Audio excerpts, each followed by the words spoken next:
入住月子中心却爆发了群聚感染，让家长最担心。在桃园有妈妈指控，住的产后之家在中立这个护理之家，小宝宝不断的感冒，又鼻塞又咳嗽，血氧指数甚至掉到只有80%，只有80这个指数，赶紧挂急诊，吓坏了。而且被感染的不止一个，是不是院内有群聚感染？对此，卫生局说会介入调查，查入属实将开罚。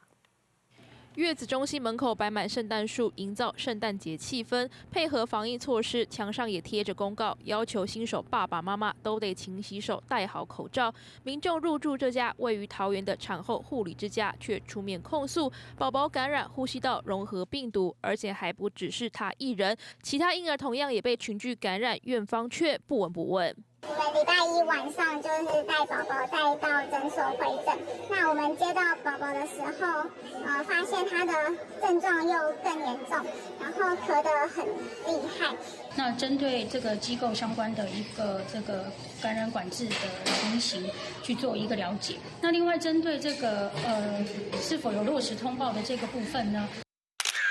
同样也有家长在网络发文指控，今年3月得知当爸爸，开心的选择这家护理中心。12月中发现宝宝不断打喷嚏、咳嗽，几天后又鼻塞，持续告知护理师，但状况没改善，只好去诊所就医。没想到回到月子中心后咳得更厉害，血氧指数掉到只有80，赶紧飞奔出院挂急诊。遭指控的护理之家只有在脸书回应，当时接获著名反映，马上对新生儿全面检测，经过分析，可能是 返家后出现社区感染，不排除产妇入住期间密集接触宝宝酿祸，已经做好隔离通报，安排卫教宣导，第一时间就有积极处理。不能就是现在出了问题的时候才跟我们说我们防疫观念没有做好，或是没有落实啊。因为我们入住的时候，像入住拍照，我们也是都在戴着口罩。